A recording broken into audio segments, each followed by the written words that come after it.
বন্ধুরা, আজ তোমাদের একটি শিক্ষকের গল্প শোনাবো। এক শিক্ষকের স্ত্রী মাঝরাতে হঠাৎ উঠে দেখলেন তার স্বামীর চোখ দুখানা প্রচণ্ড লাল এবং মাথার চুল এলোমেলো।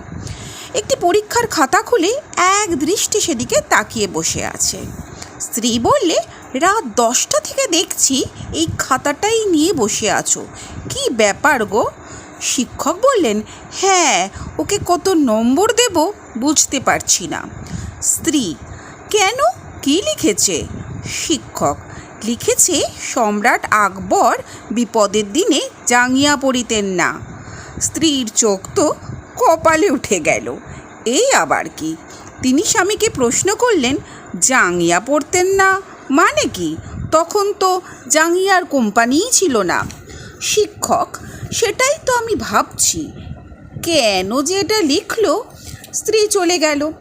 ভোর রাতে একটা হই হুল্লার শব্দে স্ত্রীর ঘুম ভেঙে গেল। উঠে দেখলেন স্বামী অত্যন্ত আনন্দের সাথে উন্মাদের মতো সারা ঘর নেচে বেড়াচ্ছে, আর সারা ঘরে খাতা কলম ছড়ানো। স্ত্রীকে দেখে স্বামীর উল্লাস দ্বিগুণ বেড়ে গেল। স্ত্রীকে বললেন, গিন্নি, নম্বর দিয়েছি। স্ত্রী, কত দিয়েছ? শিক্ষক বললেন, 0। আশ্চর্য হয়ে স্ত্রী বললেন, সারা রাত জেগে খাতা দেখে মাত্র 0 দিলে? শিক্ষক, হ্যাঁ। স্ত্রী বললেন, কেন? শিক্ষক, মাল টুকলি করেছে, নকল করেছে জানো? স্ত্রী, টুকলি? তার মানে আরও কেউ? শিক্ষক, না না। স্ত্রী, তবে? শিক্ষক, সে দেখতে ভুল করেছে।